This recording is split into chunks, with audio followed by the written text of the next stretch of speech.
Hello guys and welcome. Today is the 1st of January, so the first day of the new year of the 2024. And how else I would start the new year rather than working on cars.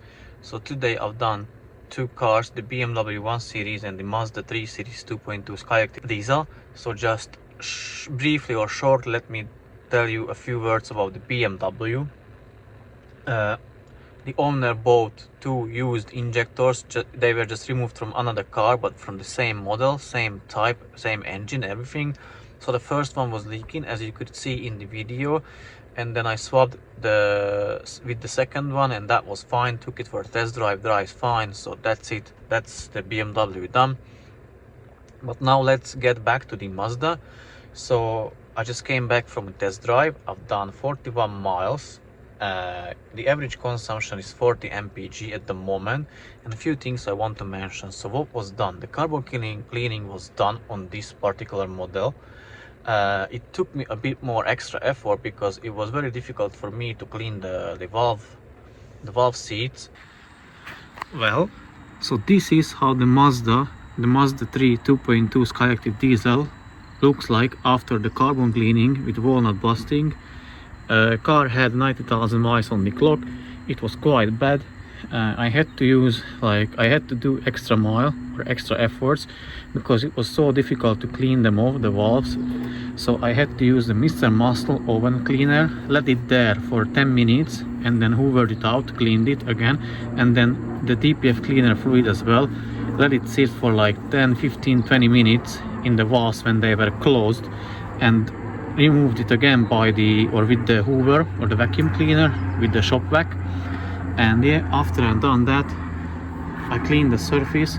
So now I'm going to put back the parts and the EGR and the intake parts, fill the coolant up, bleed the system, and the car should be ready to go.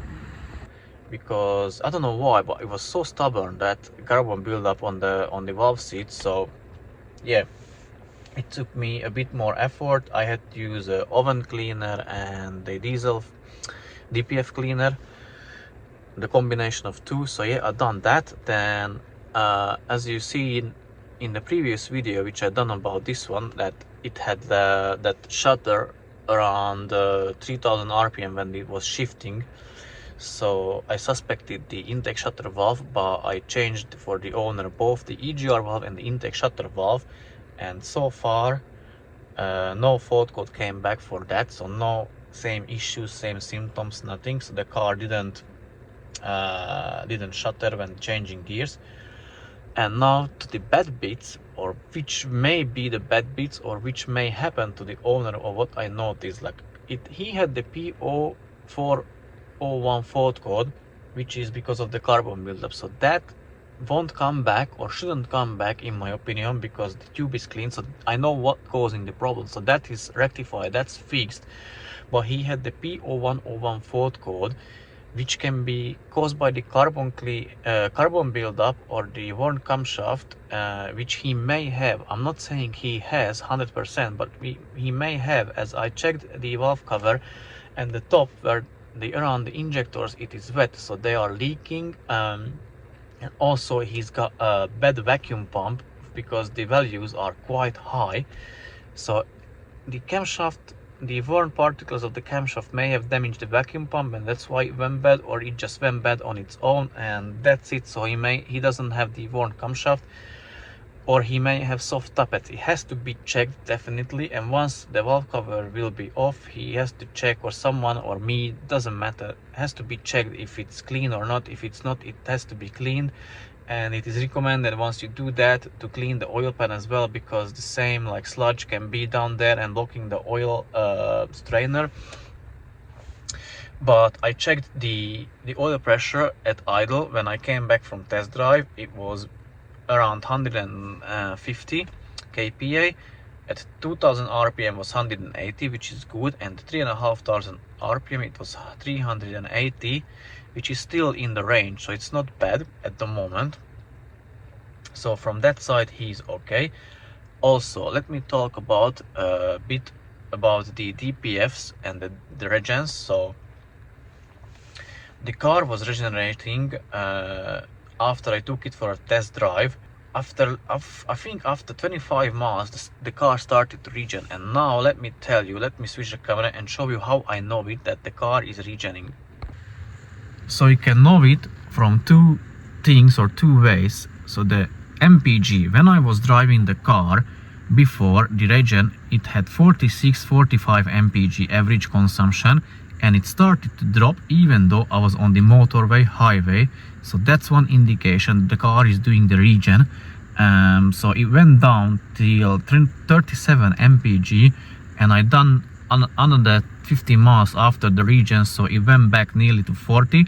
And another thing where you can know it from, if you have the facelift version, you come to the fuel economy monitor screen or display, and you can see like these three icons, AC, battery and engine, and two of them have that bluish background, the AC and the engine, the battery doesn't. So when the car was doing the regen, the engine didn't have that background, and once it done the regen, was finished with the regen, the background came back.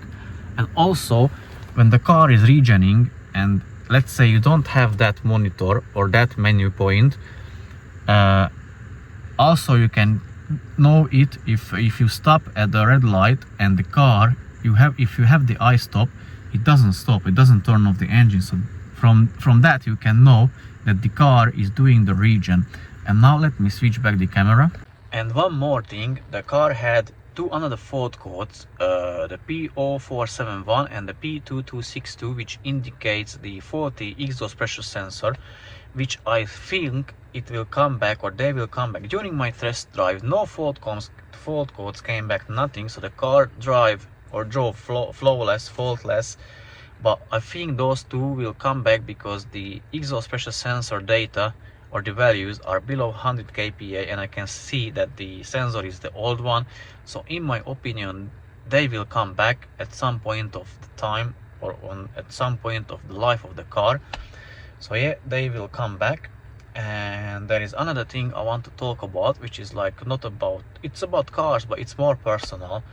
So today I received a message from a client subscriber who's got a car with me, and I will do a separate video on that because there will be changes in the future, because that message opened my eye, and I want to react, not need, but I want to react and want to give you an update and how I operate, what I do, why I do. So yeah, I will do that. And if the owner is watching this video and by the time the video went public and I didn't reply, I should have already, because it is 7:45 at the moment, and I was outside from 9 in the morning, so I just finished now. So once I go inside, I'll edit the video. First I will reply to him and then edit the video. If the client or if the subscriber in question is watching the video, don't worry, I'll reply if I haven't so far, and I really hope that we can sort out the issue. So yeah, that was the first video of the year from me, and thank you very much for supporting me in the last year, and see you in the next one. Take care guys, and bye bye.